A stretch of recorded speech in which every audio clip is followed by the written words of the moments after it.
अहमदाबाद में air India का विमान AI-171 हादसे का शिकार हुआ। 12 जून को अहमदाबाद से लंदन की उड़ान के दौरान उड़ान भरते ही विमान हादसे का शिकार हुआ। इस विमान में क्रू सहित 242 लोग सवार थे, जिसमें एक व्यक्ति को छोड़कर, एक यात्री को छोड़कर सभी अन्य 241 यात्रियों की मौत हो गई। और उसी में गुजरात के पूर्व मुख्यमंत्री विजय रूपानी भी सवार थे, जो अपनी बेटी से मिलने अहमदाबाद से मुंबई जा रहे थे।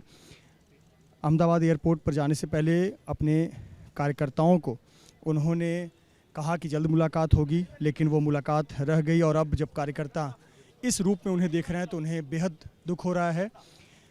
पूर्व मुख्यमंत्री विजय रूपानी का ये पार्थिव देह है, जो कि अहमदाबाद के सिविल अस्पताल से ले जाया जा रहा है। यहाँ एम्बुलेंस में उन्हें ले जाया जाएगा और फिर एयर एम्बुलेंस की मदद से उनके गृह क्षेत्र राजकोट ले जाया जाएगा, जहाँ पर उनका अंतिम संस्कार होगा।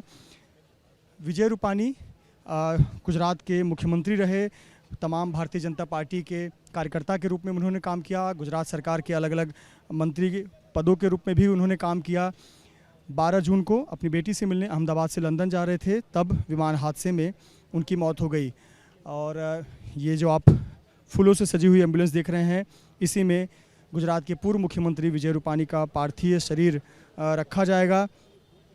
कितना बड़ा संयोग एक कहें कि विजय रूपानी, जिनके वाहनों का नंबर 1206 रहता था, और उसी तारीख को 12 जून को उनका निधन हुआ विमान हादसे में। और जिस अस्पताल में, देखिए, जिस अस्पताल से उनके पार्थिव शरीर को उनके गृह क्षेत्र के लिए ले जाया जाएगा, उस अस्पताल का उद्घाटन 2019 में प्रधानमंत्री नरेंद्र मोदी ने किया था। अहमदाबाद सिविल अस्पताल का 1200 बेड वाले एक आधुनिक मेडिकल हॉस्पिटल का। और उस समय गुजरात के मुख्यमंत्री थे विजय रूपानी। विजय रूपानी के मुख्यमंत्री रहते ही इस अस्पताल का कायाकल्प हुआ था, निर्माण हुआ था, इसे आधुनिक बनाया गया था। और देखिए कि इसी अस्पताल में अब उनके पार्थिव शरीर को लेने के लिए उनके परिजन, उनके करीबी, उनके चाहने वाले, भारतीय जनता पार्टी के कार्यकर्ता, RSS के स्वयंसेवक और तमाम लोग मौजूद हैं। पूरे राजकीय सम्मान के साथ उन्हें यहाँ से विदा किया जा रहा है। इसके पहले तमाम पदों पर वो आधिकारिक पदों पर रह चुके हैं, संवैधानिक पदों पर रह चुके हैं, और इसीलिए राजकीय सम्मान के साथ उन्हें यहाँ से विदा किया जाएगा।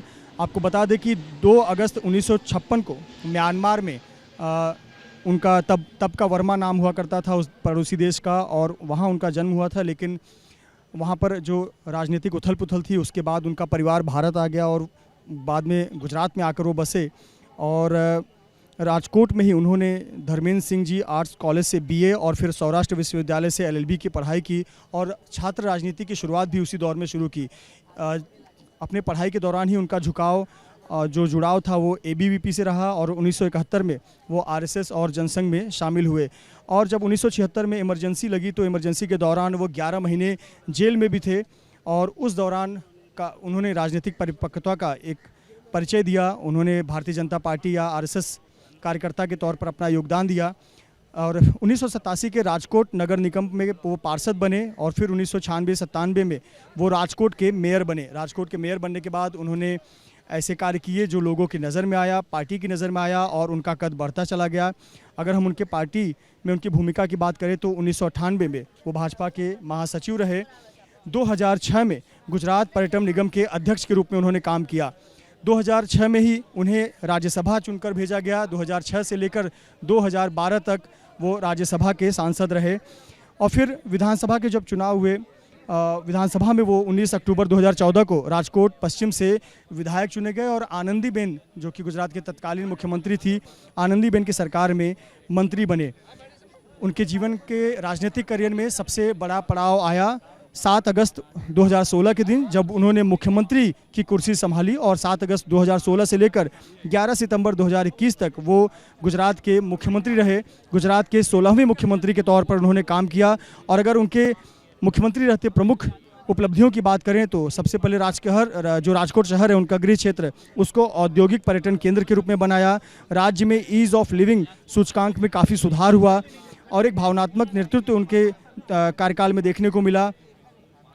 और साथ ही साथ जो इमरजेंसी काल था, समय था, या फिर आगामी संकटों में भी उनके शांत और निर्णायक भूमिका को लेकर काफ़ी उनकी सराहना होती रही है।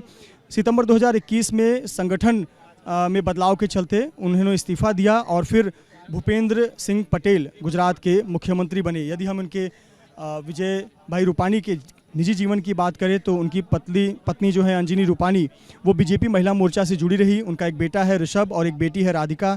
राधिका से ही मिलने वो लंदन जा रहे थे। और सामाजिक कार्य की अगर हम बात करें तो इन्होंने पुजित मेमोरियल ट्रस्ट की स्थापना की थी, जो कि समाज कार्य और जन कल्याण के कार्य करती है। विजय भाई रूपानी को पुस्तकें पढ़ना बहुत अच्छा लगता था। पीएम मोदी के कट्टर समर्थक माने जाते हैं और यात्रा करना उन्हें बहुत अच्छा लगता था। अब देखिए कि 12 जून 2025 यानी 6 दिन पहले जब अहमदाबाद से लंदन जा रही थी विमान एयर इंडिया की फ़्लाइट 171, वो विमान उड़ान भरने के 33 सेकंड के बाद ही क्रैश हो गया और उस हादसे में उनकी मौत हो गई। राजकीय सम्मान के साथ उनकी विदाई की जा रही है। आप देख सकते हैं पार्थिव शरीर को इस एम्बुलेंस में रखा गया है। गुजरात सरकार के तमाम मंत्री, मुख्यमंत्री, गृह मंत्री सभी लोग यहाँ पर मौजूद हैं। और अगर हम बात करें तो यहाँ से पार्थिव शरीर सबसे पहले एम्बुलेंस से अहमदाबाद एयरपोर्ट ले जाया जाएगा। अहमदाबाद एयरपोर्ट ले जाने के बाद एयर एम्बुलेंस से उनके पार्थिव शरीर को राजकोट ले जाया जाएगा और फिर राजकोट में राजकीय सम्मान के साथ में उनका अंतिम संस्कार किया जाएगा। सिविल अस्पताल से पार्थिव शरीर जो है वो अभी निकल रहा है और 12:30 बजे का समय है जब अहमदाबाद एयरपोर्ट से राजकोट के लिए उड़ान भरेगी। लगभग 1 घंटे का ये विमान का सफ़र है एयर एम्बुलेंस द्वारा।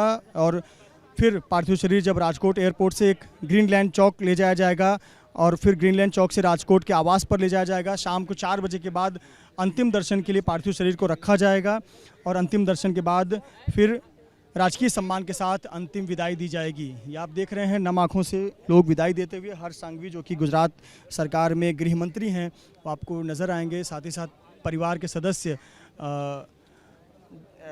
जो उनकी पत्नी हैं, बच्चे हैं, वो इस एम्बुलेंस में बैठते हुए नज़र आ रहे हैं।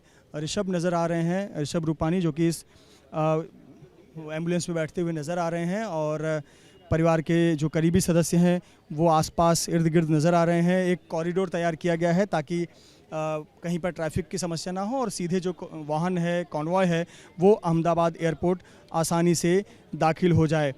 आप एम्बुलेंस में देख सकते हैं उनकी पत्नी अंजलि रूपानी बैठी हुई हैं। उनका जो बेटा है ऋषभ वो भी आपको एम्बुलेंस में नज़र आएगा। देखिए आप, ये एम्बुलेंस जो है वो एम्बुलेंस सिविल अस्पताल से निकल रहा है और सिविल अस्पताल से सीधे अहमदाबाद एयरपोर्ट ले जाया जाएगा। अहमदाबाद एयरपोर्ट पर एयर एम्बुलेंस के माध्यम से राजकोट एयरपोर्ट ले जाया जाएगा।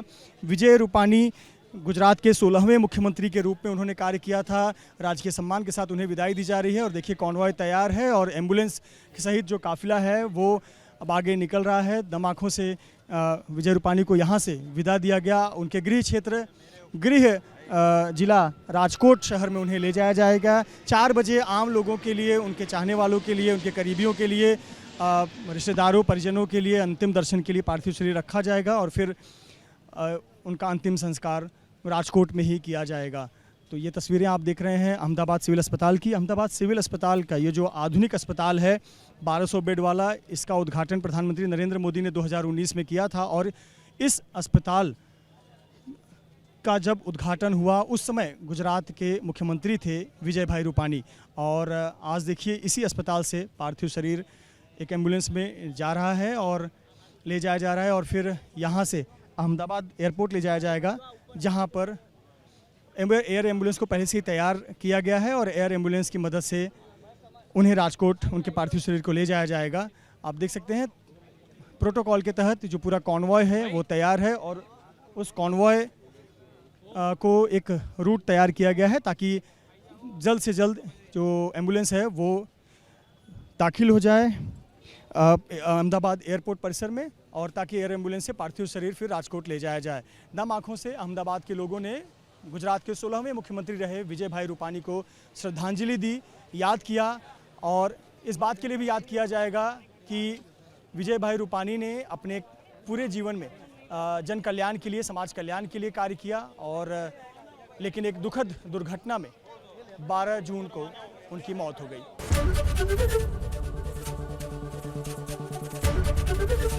एबीपी गंगा, खबर आपकी, जुबान आपकी।